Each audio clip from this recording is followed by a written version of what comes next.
Hello everybody.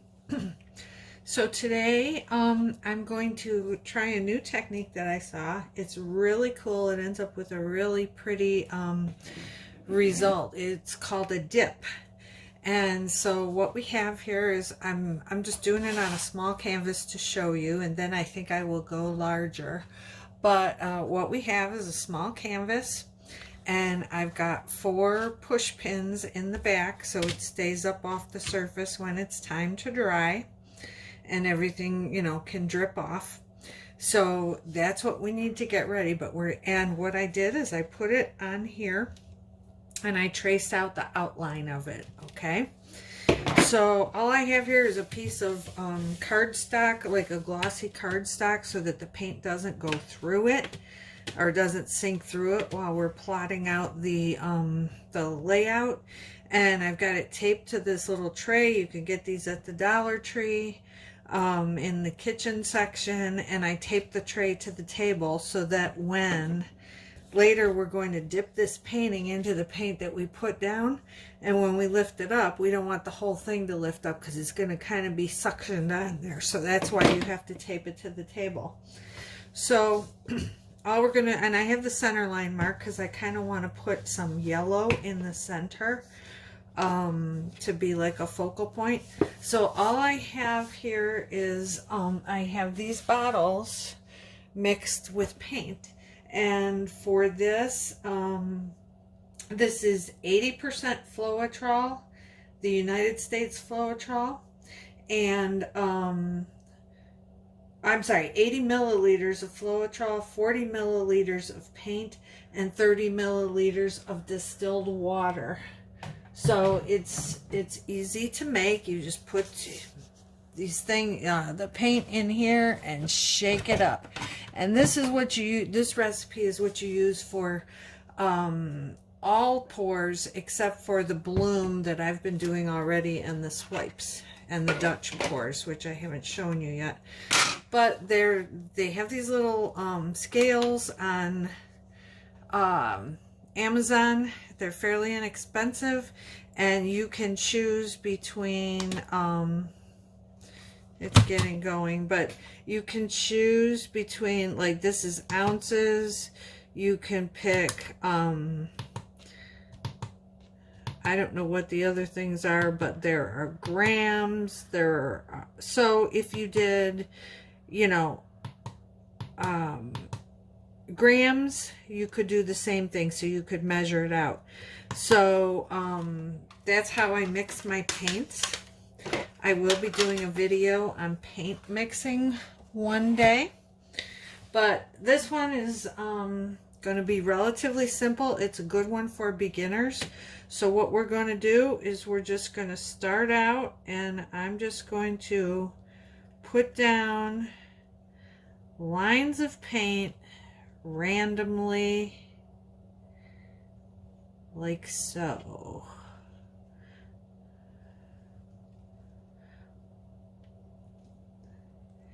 Doesn't matter how you do it. Okay, so that's going to be our dark blue. Next, okay, that was Anita's Brilliant Blue. This is a metallic purple. And the metallics are what are going to give you cells in the final product. Metallics always tend to give cells. I like purple, so I'm going to use quite a bit of it. Okay. Then this one here is Liquitex Turquoise Blue.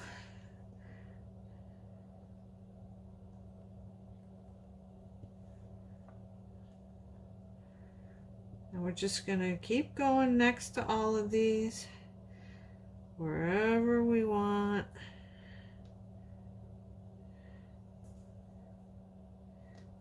I love that color too. And we can come back later and fill in any spots where we don't have it. This is a metallic blue. It's It's got a pretty sheen to it.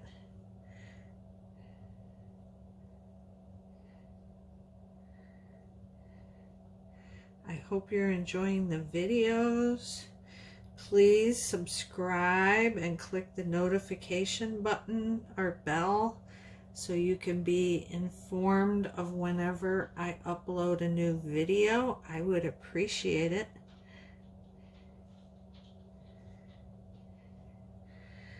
All right, now I'm going to go with this.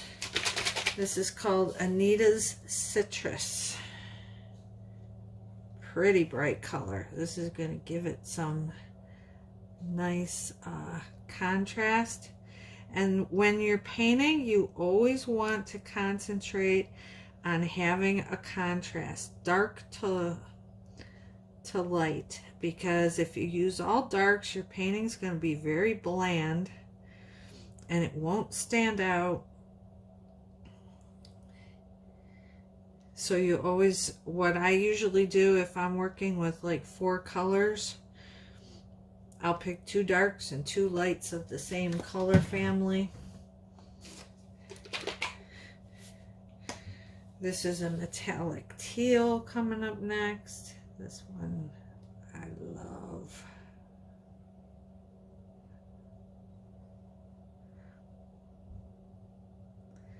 So our goal here is to fill in all the white spots. And we're getting there.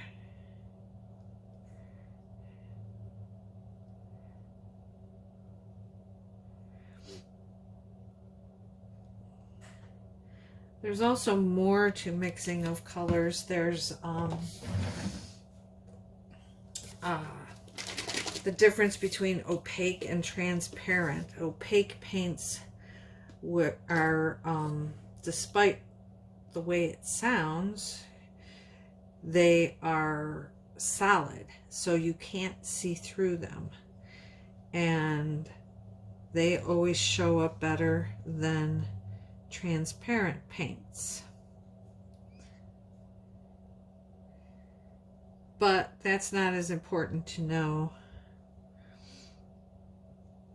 as the as to concentrate on your colors, dark versus light. Okay, now I'm going to take Deco Art Royal Fuchsia. I think this will be pretty intermingled in here.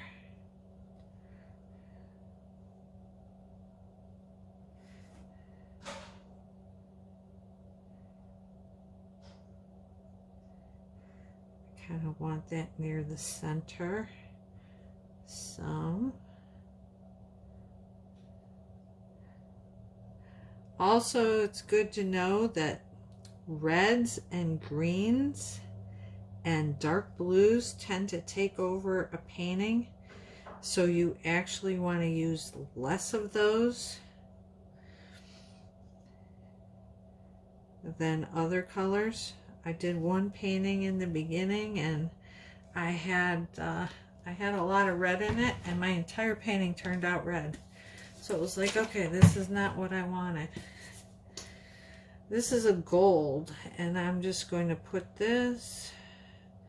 Now the metallics are actually going to give you cells, which are the little, the cells and lacing that you see in some of my paintings already.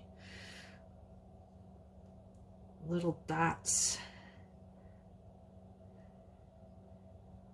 of different colors that come up, and that is all based off of a chemical reaction actually, and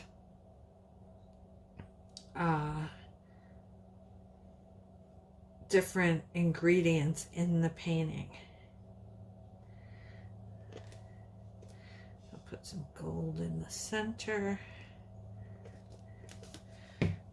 Now I'm going to put some yellow in the center.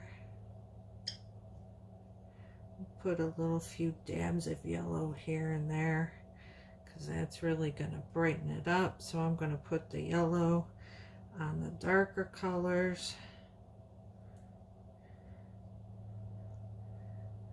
so that they stand out more.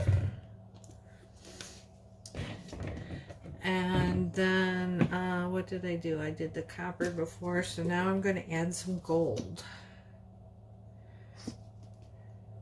Whoa! I'm just going to kind of send this all over. And now, last but not least, I'm just going to put a little black. Oh, I got a clog. Okay.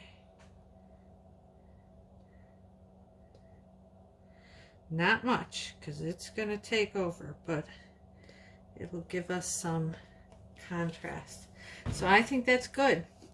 So here we go. We are going to try this. One thing I'm going to go through with, where is my toothpick? With a toothpick. Toothpicks are your friends. And pop any big bubbles you see. Just go along and pop them. I'm going to smooth, get that one little spot right there. Spread that paint there.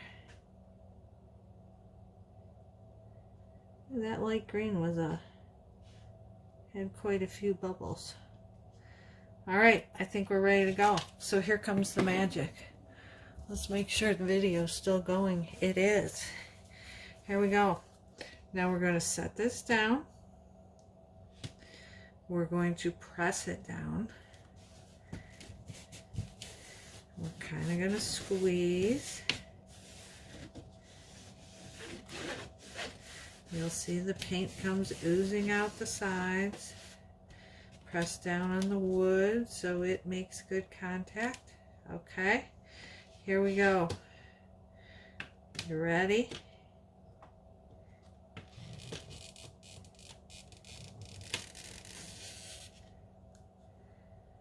Look at this. Oh my gosh, it's beautiful. I love it. Okay, so it has one little spot there that didn't get a lot of paint on it. So I'm going to re-dip it gently and lift again. Look at that. So you see right here how there's some white right here? We're gonna do that one more time and try to get that in the edge. There we go. We got it. So now you want to take and get your sides. You're going to dip your sides in. Good. We're going to dip another side in. Good. And you just check it and make sure that paint got all over there. Perfect. Now we're going to dip another side. Oh, this is beautiful. This has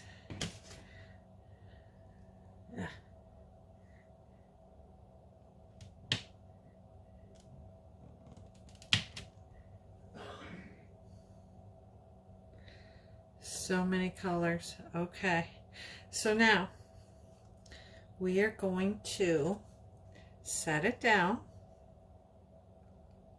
and we're going to let it do its thing while we talk. Let me get a paper towel. So,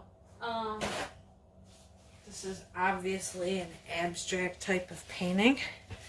I think I put a little bit too much black, but I love the other colors, and I'm really seeing the sheen of the metallics in here. I don't know if you can tell.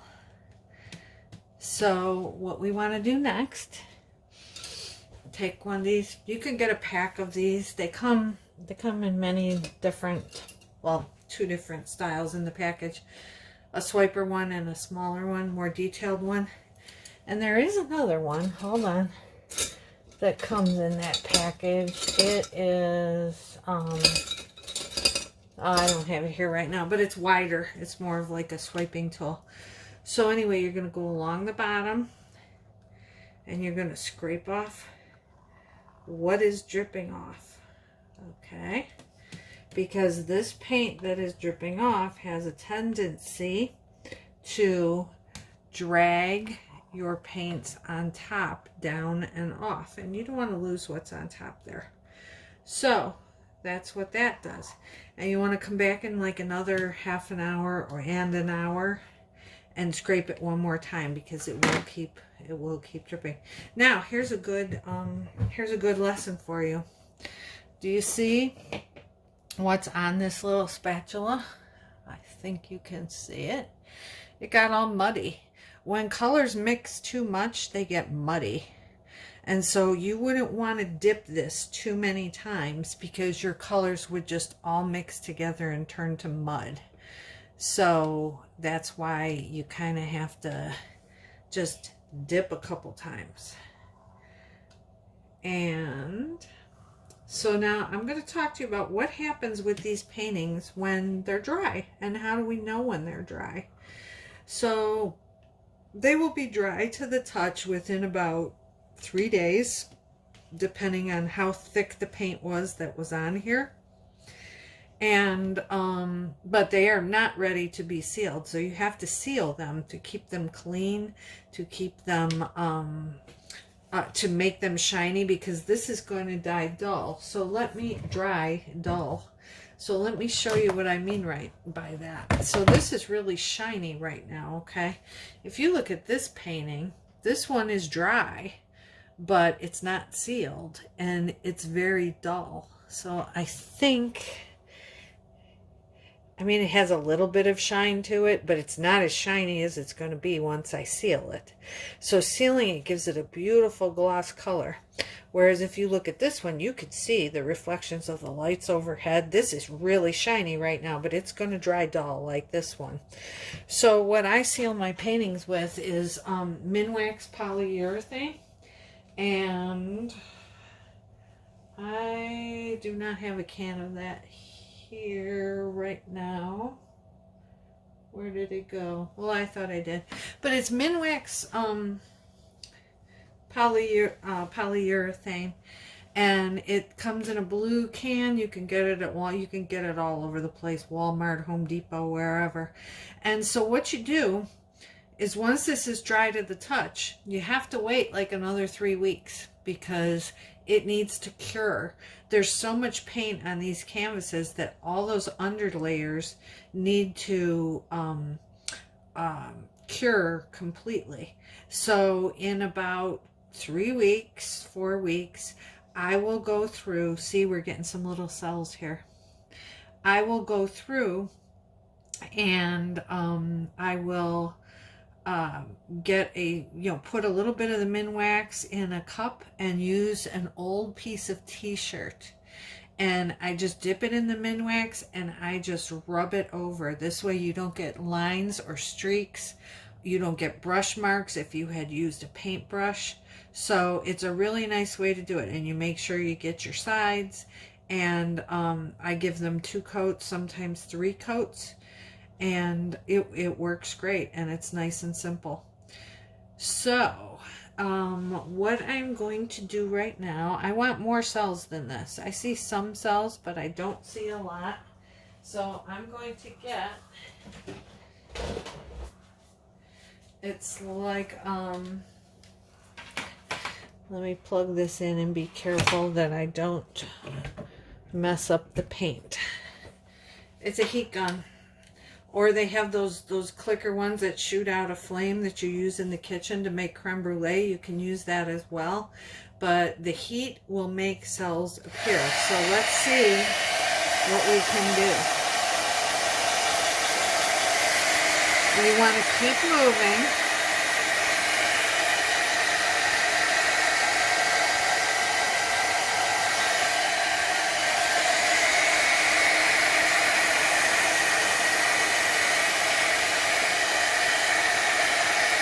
Yeah, we're getting some.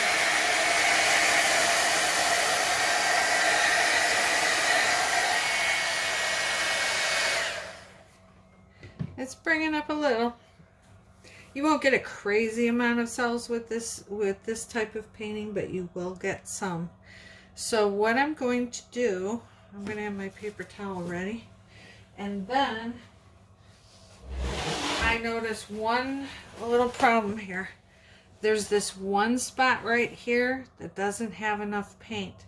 So I'm going to pick it up and I'm going to tilt it.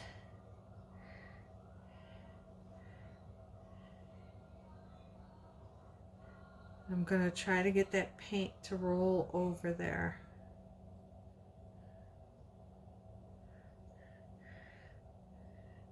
And it's not moving. So what I'm going to do, first I'm going to wipe my fingers. I'm going to take my little tool and I'm going to get what color looks like is right there, which is this green. And I'm going to dab some in there. Just scrape it off of your board.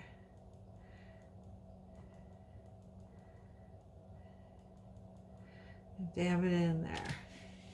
And then I see a pink area, so I'm going to go in search of pink. And I'm going to get some right there.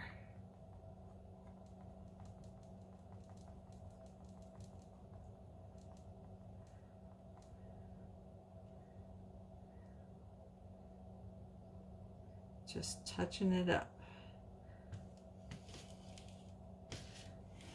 Okay, that looks good to me. So now I'm just going to smooth that out a little bit. We're good.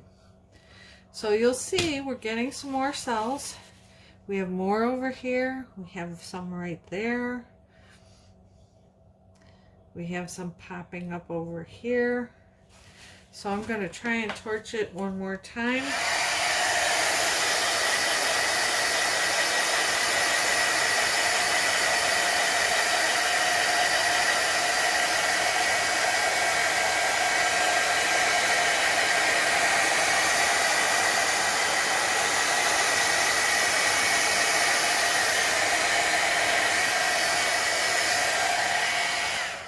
Like I said, this is not a technique that tends to give you a lot of cells just because of the mixture of the paint. I didn't use that Australian Floetrol like I used in other videos.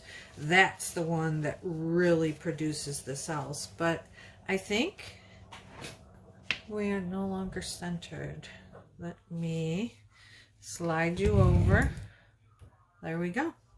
So anyway, that's it. It's a nice abstract painting. These are nice to do in a big gigantic painting to go over a couch or on a big wall. It's just a whole combination of different colors and just abstract and pretty. So so I've told you how to seal the paintings. Trying to think if there's anything else.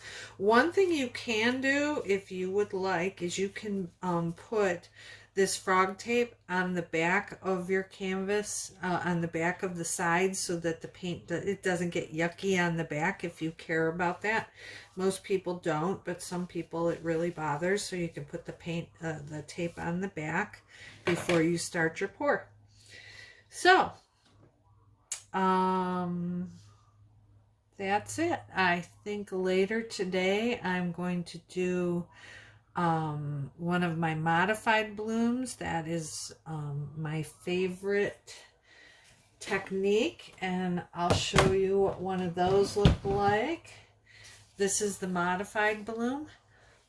Let's see how that looks. So this is the one that you blow with the hair dryer, and then you take the paintbrush, or I use this. This was my grandmother's. It's an old crochet hook. And once you get your paint down, you just do these little, you keep bringing the white in, and it gives you these petals. And I really like this look. It's probably my favorite technique so far. But I'm probably going to do another one of these later today. So, with that, we will call it a day. I will post a picture to show you how this turned out after it's dry, and I hope you enjoyed the video. And be sure, please, like and like the video, subscribe, and hit that notification button so you see when I post some more videos. And I'm going to take this off of here right now and give you a close-up, if I can get it out of here. There we go.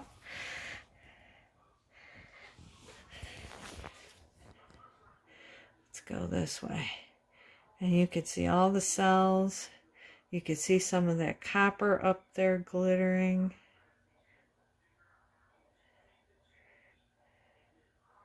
Really pretty.